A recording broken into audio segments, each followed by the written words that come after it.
Do you have any plant related bad habits that you'll admit to? This video follows on perfectly from last week's plant killer video and probably the reason why some of those plants never made it in the past. So I'm going to run through my plant bad habits and I'd love to know what yours are. Maybe if you share some of the same, let me know in the comments below. So the first one is propagating and leaving the props in water and not potting them up. Even though I have every intention to, I see them on a regular basis, I think they need potting up, but then I never get around to it. And these have actually featured in several videos in the same jar, in the same water. So I really should get around to potting these up. And on a similar note, this one is about potting up plants that are getting too big for the pot that they're in. So this is a prime example. This plant I bought as a baby plant in this 6cm pot, only about this big, and it was very much a case of buying cheaper and then letting it grow to its full potential. As you can see, it has been growing really well and it's got new growth on the way still. So this is too big for that pot. So I need to get around to potting this up. It's the same for a few of the others in the smaller pots too. I just need to make a point of getting around to it, setting a day aside or half a day, and just going through all the plants and potting up the ones that are needed. So this next one's a little bit more about decluttering, or not, as the case may be. So it's about having stacks of pots on the shelves or in the corner, depending on what they're for. So it's the little plastic ones if I've potted up when I actually remember to, as the case may be, as I mentioned in the earlier point, or if maybe a plant hasn't made it and I've got an empty pot, or even empty decorative pots, they just get stacked up on a shelf somewhere or in the corner of the room, and then when they get to a certain level, I then think I actually do need to put them away somewhere so they're out of sight, and maybe put them in the garage or in a box somewhere, if they're not in use, that is. So I'd love to know if you do the same. Do you have any little secret stacks of pots in your room that you know are there, you just haven't yet put away, or maybe you don't intend to? And on a similar note with pots, it's about having too many pots but still buying more when I see ones that I really like this one, or maybe I need one of a certain size, but I don't want to go checking through all the ones that I've got, like Cinderella's slipper, trying to find one that fits. It's easier sometimes to just go and buy one I know of the exact size will fit the plant. So what I need to do is actually take an inventory of the pots that I've got, and I do have lots. I used to have a houseplant shop and lots of the pots transferred to me once that closed. So I've got lots in the garage, lots in the spare room. I just need to actually use the ones I've got before buying any more. Now I'm sure we've all been guilty of this next one, and it's buying plants before checking the care needs. So do we have the right spot in our home with the right light, temperature, humidity? Do we even have the right skills to look after the plant? Is it a particularly fussy plant that needs a lot of care and attention? So I've got this Detrimental, for example, so I've definitely learnt my lesson with these. This one's doing really well so far, but I've had these in the past that have completely died because I've bought them, I've loved the look of them, of the leaves, and then I've got them home and I've not done my homework, or they've just not been suitable in the spot that I've put them, and they have unfortunately not made it. So I've learnt my lesson with these. Similar with calatheas, although they're fussy plants anyway, as I've covered in the previous video, the plant killer video, and other things like alocasias and theriums can be very fussy plants that need a lot of attention. So rather than ending up with a very sad looking plant by buying on impulse, remember to check the care needs before buying the plant. I don't always do it, but it is something that I've definitely got better at, but not quite 100% there yet.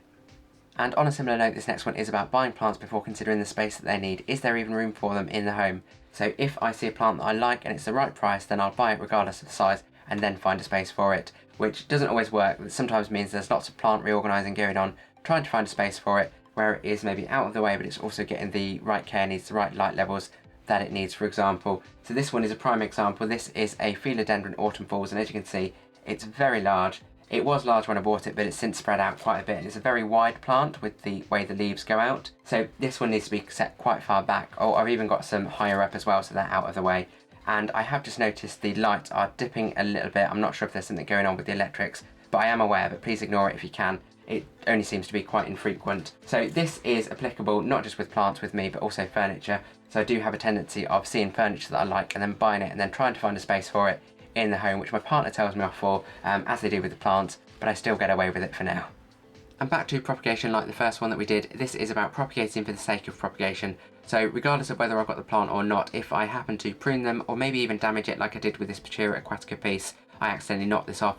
If there's a chance of propagating it, I will propagate it before disposing of it, rather than waste the plant material. So I'm going to propagate this even though I've got 2 Pachira aquaticas already, and if this takes, maybe I will just have a third plant or I will gift it to someone else.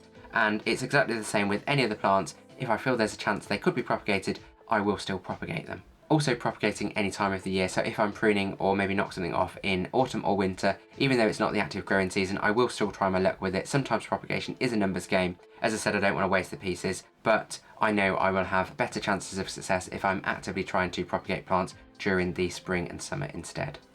And for this next one, it was really fitting that this plant was next to me on the desk. I just noticed this one was really dry, and this next one is about forgetting when I last watered. So I do water the plants, and sometimes it feels like it was only a couple of days ago, but actually it was probably 1 or 2 weeks ago, so I probably should keep some sort of watering schedule so I know when I've watered the plants. I have just double checked them, and many of them do still have moist soil, which is good, but this one seems to be completely dry. Obviously different plants have different watering needs and care needs, so it could be that this one just needs more, or maybe I missed it in the last cycle of watering the plants. So what I probably need to do is maybe make some sort of schedule or some way to track when I last watered, so I'm not just relying on my false memory that it was just a few days ago.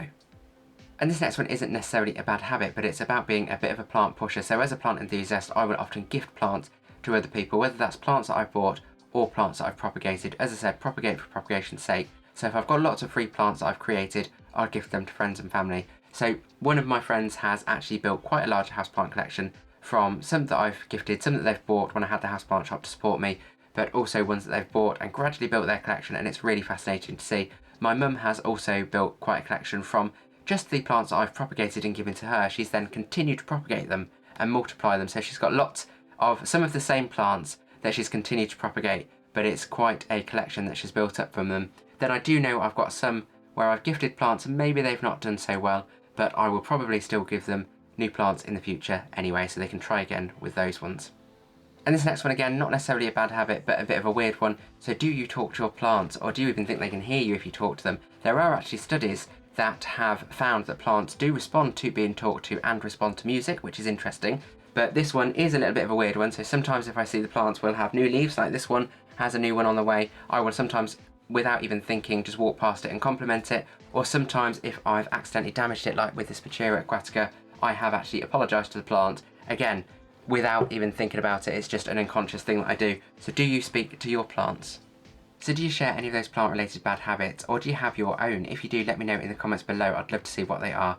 If you have found this video interesting, you might like my previous video, which was all about being a plant killer and the plants that I have struggled with in the past. It's really interesting to see some of the comments from other viewers about some of the common plants we've all struggled with, as well as sharing some care tips between us too. So I'll link that at the end if you want to watch that next. If you have found this video interesting and you like plant-related content, consider subscribing. I'll have new videos every week, usually on a Sunday, usually on plant-related content. If you have any questions, put them in the comments below and I'll respond to everyone.